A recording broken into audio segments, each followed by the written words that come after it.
गांव में अभिमन्यु नाम का एक कपटी और क्रूर स्वभाव का जमींदार रहा करता था, जो गांव के भोले भाले लोगों को कर्जा देकर उनसे भारी ब्याज वसूलता था।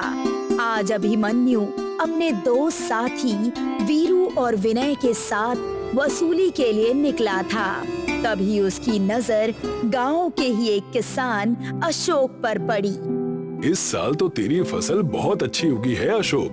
मुझे भी बता देना कि आखिर तू खाद में मिलाता क्या है। कुछ नहीं अभिमन्यु जी, मैं खाद में कुछ भी नहीं मिलाता, बस जी तोड़ मेहनत करता हूँ और ईश्वर से प्रार्थना करता हूँ और मेरी फसल हर साल अच्छी उगाती है। ये सब तो बातें हैं अशोक, सच तो ये है कि तेरी जमीन गांव की और जमीनों के मुकाबले उपजाऊ है। एक काम कर, तू अपनी जमीन को मुझे बेच दे, मैं तुझे जमीन की मुंह मांगी कीमत दूंगा। नहीं अभिमन्यु जी, ये जमीन मेरे पिताजी की निशानी है। उन्होंने इसी जमीन पर बड़ी मेहनत से हल चलाकर मुझे पाला पोसा और बड़ा किया है। मैं उनकी आखिरी निशानी को कैसे बेच सकता हूँ? अशोक, मैं तुझे जमीन की 2 गुनी कीमत देने को तैयार था। उन पैसों से तू इस जैसी 2 और जमीन खरीद सकता था, लेकिन कोई बात नहीं, जैसी तेरी मर्जी। इतना बोलकर अभिमन्यु अपने दोनों साथियों के साथ वहां से चला गया और क्रोधित होकर अपने साथियों से कहने लगा, पता नहीं ये अशोक अपने आप को क्या समझता है। मैं उसे उसकी जमीन की 2 गुनी कीमत देने को तैयार था, फिर भी उसने मुझे अपनी जमीन नहीं बेची। ये तो आपका बहुत बड़ा अपमान है सेठ जी। भला आपकी बात को गांव में कौन काट सकता है, और न आज तक गांव में किसी ने आपकी बात काटी है। वीरू सही कह रहा है सेठ जी, अगर ऐसा ही हाल रहा ना तो इस गांव के लोगों के मन में आपका डर समाप्त हो जाएगा। तुम दोनों चिंता मत करो, अशोक की उपजाऊ जमीन पर मेरी बहुत समय से नजर है, लेकिन अशोक एक पढ़ा लिखा इंसान है। मैं उसकी जमीन जबरदस्ती नहीं छीन सकता, लेकिन छीनूंगा जरूर, क्योंकि मेरे दिमाग में जो योजना चल रही है, अगर वो सफल हो गई ना तो कुछ ही दिनों में उसकी उपजाऊ जमीन मेरे हाथ आ जाएगी। शाम को अशोक अपने घर आ गया। उसके परिवार में उसकी पत्नी अंजू और उसकी 10 वर्षीय बेटी निकिता थी। गांव में अशोक का मकान सबसे सुंदर बना हुआ था। अशोक के घर में उसका वफादार नौकर हरिया भी रहता था, जो अशोक के काम काज में हाथ भी बटाता था। आप आ गए मालिक। निकिता बिटिया कब से आपका इंतजार कर रही है। आप बैठिए, मैं आपके लिए गर्मा गर्म भोजन लगाता हूँ। आज मैंने भोजन में सब आपकी पसंद की चीजें बनाई हैं। कभी कभी सोचता हूँ हरिया कि अगर तुम नहीं होते तो मेरा क्या होता। सच तो ये है कि मेरे परिवार को तुमने ही संभाल रखा है। ये कैसी बातें कर रहे हैं आप। आपने मुझ अनाथ पर भरोसा किया, सड़क से उठाकर मुझे अपने घर पर लेकर आए और मुझे काम दिया, वरना मैं तो इस गांव में हर घर में धक्के देकर बाहर निकाला गया था। हरिया ने गर्मा गर्म भोजन परोस दिया। अशोक अपने परिवार के साथ भोजन करके सो गया। अगली सुबह उसकी पत्नी अंजू अशोक को घबराते हुए उठाती है। सुनिए जी, जल्दी उठिए जी। क्या हुआ? तुम इतनी घबराई हुई क्यों हो? मुखिया जी अभी अभी बोल कर गए हैं, अपने खेत में आग लग गई है। हरिया खेतों की आग बुझाने के लिए ही गया है। अंजू की बात सुनकर अशोक बुरी तरह से घबरा गया और वो खेतों की तरफ पहुंच गया, मगर उसने देखा कि उसके खेत जलकर राख हो चुके थे। अशोक बोला, हे भगवान, ये क्या हुआ? मैंने तो सरकारी बैंक से कर्जा ले रखा है। सोचा था कि फसल बेचकर अच्छी आमदनी होगी। अब मैं कर्जा कहां से चुकाऊंगा? नई फसल उगने में तो 6 या 7 महीने लग जाएंगे। चिंता मत कीजिए मालिक, एक उपाय है। कैसा उपाय? क्यों ना आप अभिमन्यु से कुछ पैसे उधार ले लीजिए और 6 महीने बाद उसे पैसे लौटा दीजिएगा। हरिया की बात सुनकर अशोक सोच में पड़ गया। ठीक है, मेरे पास इसके अलावा और कोई चारा भी नहीं। अशोक अभिमन्यु की हवेली में पहुंच गया। तुम्हारे साथ बहुत बुरा हुआ है अशोक। जिसने भी किया है ना, ईश्वर उसे कभी माफ नहीं करेगा। क्या तुमने पुलिस में रिपोर्ट दर्ज कराई? नहीं अभिमन्यु जी, पुलिस में रिपोर्ट दर्ज करने से क्या फायदा। अब गांव में सीसीटीवी कैमरे तो लगे नहीं हैं जो पुलिस उसकी तलाश कर सके, और मेरी गांव में किसी से कोई दुश्मनी भी नहीं है। मुझे तुमसे ये उम्मीद नहीं थी अशोक। तुम एक पढ़े लिखे और बुद्धिमान व्यक्ति हो। बोलो, तुम्हें कितने पैसे चाहिए? मुझे सिर्फ 50,000 रुपए की जरूरत है।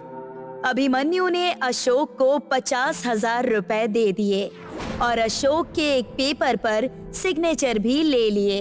अशोक पैसे लेकर घर चला आया, मगर कुछ ही दिन बाद अभिमन्यु अपने साथी वीरू और विनय को लेकर अशोक के घर पहुंचकर बोला, इस मकान को खाली कर दो। अभिमन्यु की बात सुनकर अशोक चौंक गया। ये कैसी बातें कर रहे हैं आप? तुमने मुझसे 50,000 रुपए कर्ज लिया था और एक सादे स्टैम्प पेपर पर अपना अंगूठा भी लगा दिया था। उस स्टैम्प पेपर में साफ साफ लिखा है, अगर तुम 5 दिन में मेरी रकम मुझे वापस नहीं देते तो तुम्हारा घर, तुम्हारी जमीन, सब कुछ मेरे नाम पर हो जाएगा। ये तो मेरे साथ धोखा है। तुम्हारी जो मर्जी आए तुम समझ लो। अब सीधी तरह से यहाँ से निकल जाओ। लेकिन मैं अपने परिवार को लेकर कहाँ जाऊंगा? मेरे पास कुछ भी नहीं बचा, मुझ पर दया कीजिए। अभिमन्यु अशोक की बात पर अपनी जेब से एक ताश का पत्ता निकालकर बोला, जिंदगी एक जुआ है अभिमन्यु। ये लो ताश का एक पत्ता जिसमें राजा का चित्र छपा हुआ है। इसका मैं क्या करूंगा? जंगल में इस ताश में राजा का छपा चित्र देखते रहना और सोचते रहना कि कभी तुम किसान होकर भी राजा की तरह जीवन व्यतीत किया करते थे। अशोक अपने परिवार को लेकर आंखों में आंसू लिए हुए अपने घर से निकल गया। उसका नौकर हरिया भी उसके साथ चला ही था, मगर अभिमन्यु बोला, तुम यहाँ से नहीं जाओगे हरिया। तुमने शायद ठीक से सुना नहीं। अशोक का सब कुछ मेरा, मतलब उसका नौकर भी अब मेरा नौकर हुआ। अशोक बेचारा रोता हुआ जंगल की तरफ चला गया और 2 दिन तक जंगल में भूखा प्यासा अपने परिवार के साथ भटकता रहा। थक हार कर अशोक रोते हुए उस ताश के पत्ते को देखने लगा। अशोक के आंसू की एक बूंद उसी पत्ते पर गिर गई। तभी अचानक एक चमत्कार हुआ। वो पत्ता जिसमें एक राजा का चित्र छपा हुआ था अपने आप उछलकर खड़ा हो गया और उसमें से रंग बिरंगी रोशनी फूटने लगी और ताश के पत्ते के अंदर का राजा अशोक के सामने बाहर निकलकर खड़ा होकर बोला, तुम्हारे आंसू तो वाकई सच्चे मोती हैं। तुमने तो कमाल कर दिखाया। अशोक बुरी तरह से चौंक गया। कौन हो तुम? जादुई ताश के पत्ते का राजा। जिस ताश के पत्ते को तुमने पकड़ रखा था वो कोई मामूली ताश का पत्ता नहीं था, बल्कि जादुई ताश का पत्ता था। इस ताश के पत्ते को वो कपटी अभिमन्यु एक साधु से छीन कर ले आया था। मेरा जादुई पत्ता किसी भी सच्चे इंसान के हाथ में जाता है और उसका एक आंसू अगर इस पत्ते पर गिर जाए तो मैं जीवित हो जाता हूँ। बोलो, क्या चाहिए तुम्हें? मेरा परिवार 2 दिन से भूखा है और रहने का कोई इंतजाम भी नहीं। जैसी तुम्हारी इच्छा। इतना कहकर उस राजा ने अपना हाथ घुमाया और हाथ घुमाते ही बेहद सुंदर ताश के पत्तों का महल बनकर तैयार हो गया। ये महल तुम्हारा है अशोक। आज से इसके मालिक तुम हो। इस महल के अंदर हर सुख सुविधा मौजूद है और खाने के लिए भोजन, पहनने के लिए कपड़ा, सब कुछ तुम्हें मिल जाएगा। तुम जो मुंह से बोलोगे तुम्हारे सामने हाजिर हो जाएगा। अशोक अपने परिवार को लेकर उस जादुई ताश के पत्तों के मकान में रहने लगा।